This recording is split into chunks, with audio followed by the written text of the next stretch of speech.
The James Webb Space Telescope, an astounding piece of equipment built to outperform the Hubble Space Telescope, has made a terrifying and amazing discovery that might completely change our perception of the universe. It has successfully detected a faint glow coming from a staggering 7 trillion miles away. Can this glow be shining city lights coming from some mysterious extraterrestrial world galaxies away from us? Well, let's start from the beginning.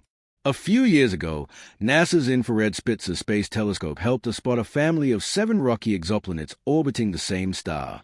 This star is known as TRAPPIST-1. And recently, our new infrared power haze, the James Webb Telescope, has measured the temperature of one of those distant worlds. It was a planet called TRAPPIST-1b. Unfortunately, it turned out that this Earth-like planet was totally uninhabitable. Astronomers took James Webb's mid-infrared camera called MIRI and looked at the planet's thermal emissions. We can picture the whole process as scientists using heat-sensing Terminator vision. The results were quite disappointing. TRAPPIST-1b turned out to be scorching. Its average temperature was around 450 degrees Fahrenheit. That's as hot as in an oven. Plus, the planet most likely doesn't have any atmosphere. At the same time, this discovery was another record-breaking first for the telescope, which had already produced some newsworthy results by that time.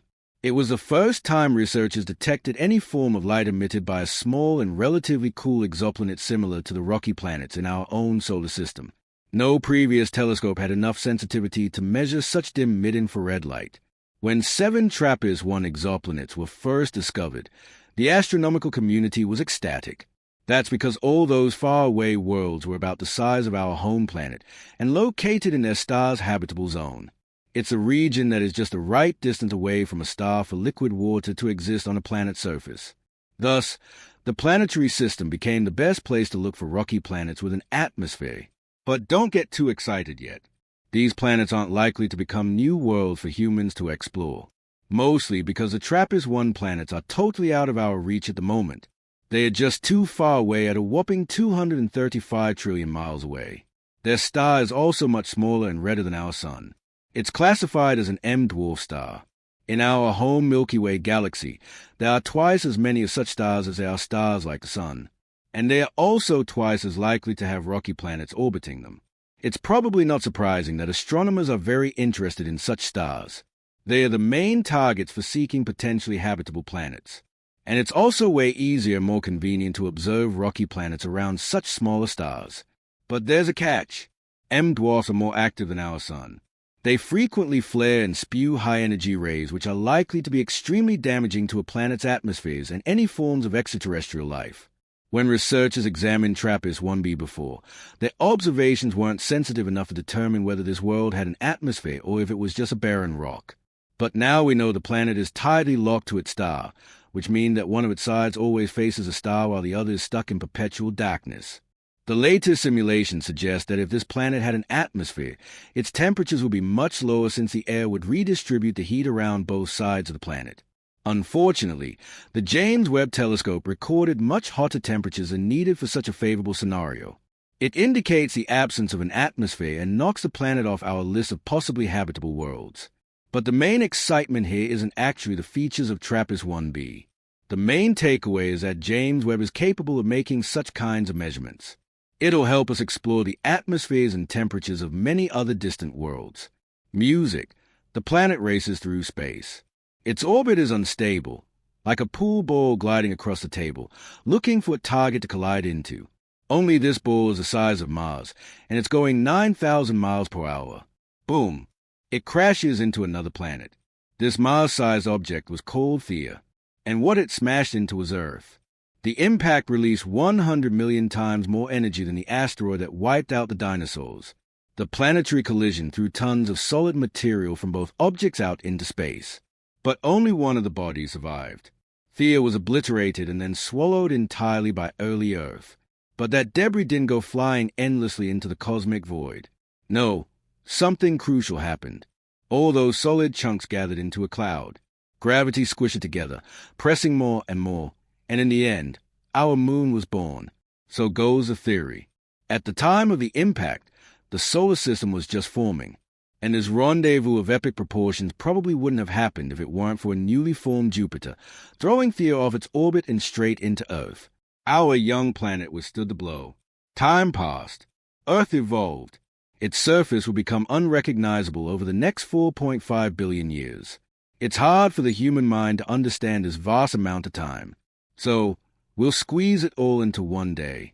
If midnight is when Earth first formed from gas and dust that remained after the sun's creation, the next 4 hours show a lifeless planet, red-hot, covered in lava, constantly bombarded by asteroids, and as you know by now, even a whole other planet.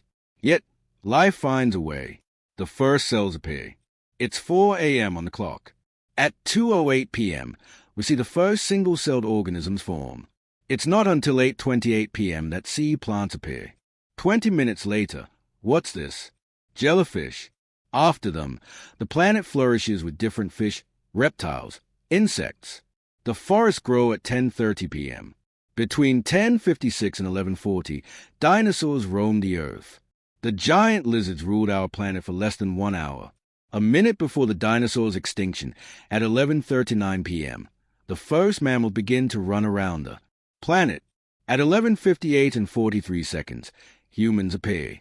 In the cosmic scale of things, we've only ruled this planet for 1 minute and 17 seconds. So, here's the main question baffling scientists. Why didn't life on Earth ever stop? It had every chance to cease. Why didn't our planet become like Venus or Mars? They both once had an atmosphere and oceans. Today, they're lifeless deserts. Forget about complex scientific concepts and theories of the universe's structure. Our little rock and all its inhabitants are just incredibly lucky.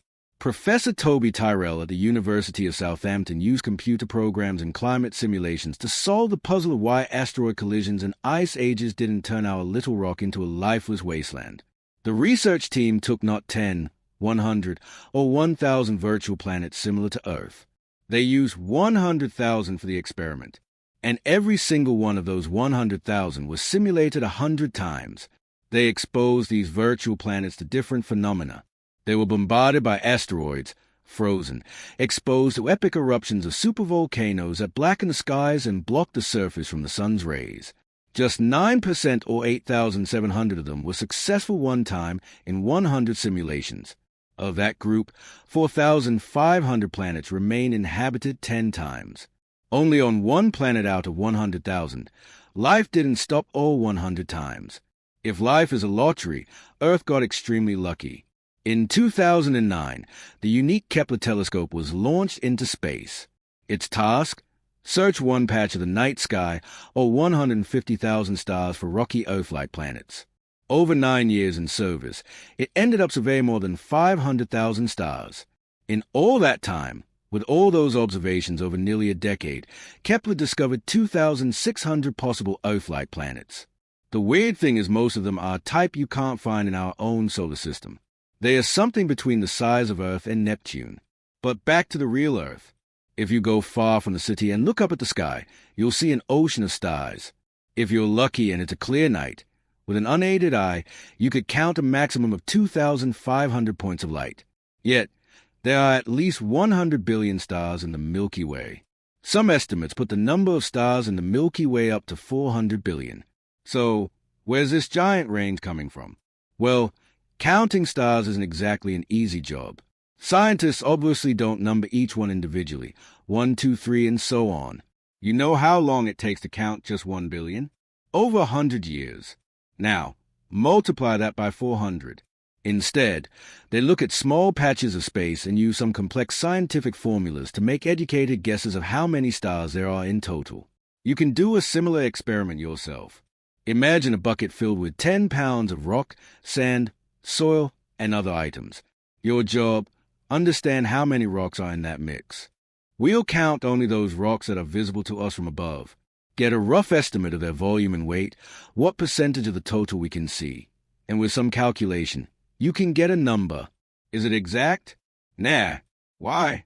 Because you can't know if the rocks in the bucket are spread evenly throughout, or if they are all about the same size throughout. What if the ones at the bottom, if there are any, are bigger or smaller than your sample view? They could have completely different weights and volumes. That bucket is our Milky Way galaxy, and the rocks you are counting are stars. The point, scientists can't know for sure how many stars there really are. Maybe 100 billion or perhaps 4 times that. Of those, 4 billion are like our sun. Within our own galaxy, the most accepted estimate for planets that could potentially support life is 300 million. Though, as a tradition of scientific inexactness goes, that number could be up to 5 billion or more. Either way, lots of real estate to choose from. And that's just the Milky Way.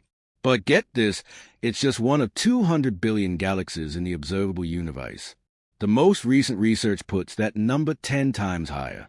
Something like trillions of galaxies in space. And we've only studied less than 10% of them. As for how many stars there are in the universe, scientists put it at 1 septillion. That's 1 followed by 24 zeros. Again, it's all estimates because we can't know for sure. So far, one thing is clear. Our Earth is the only place in the universe that we know where there's life. And this planet has done everything it can to change that. Over the past 540 million years, more than 20 major extinction events have occurred. The last one was 66 million years ago. Yep, it was the one that took out the dinosaurs and 75% of all life on this planet for that matter. An object 7 miles across in diameter smashed into our planet. It was going 120 times faster than the fastest car today. Over 900,000 m all around the impact site, everything caught fire. A huge tsunami swept across the world's oceans. Billions of tons of dust and sulfur rose into the sky and blocked the sun's warm rays. A global cooling came to Earth. A little over 200 million years ago, there was a lesser-known extinction event that wiped out half of all life on the planet. Most likely, volcanoes or an asteroid strike are to blame. Other theories say the movement of tectonic plates triggered another ice age. At that time, huge crocodiles ruled the Earth. They disappeared and new animals entered the arena of history, dinosaurs. But the worst this planet has ever seen was the Permian-Triassic event about 250 million years ago. 80% of marine life, 70% of land animals and plants, all gone. Volcanoes spewed out a colossal amount of lava where modern-day Siberia is, but it affected the entire planet. Around 445 million years ago, the dominant life form on our planet was marine invertebrates. There was only one continent, Gondwana, and plants were just starting to flourish on land. But something happened that took out 75 to 85% of all living organisms.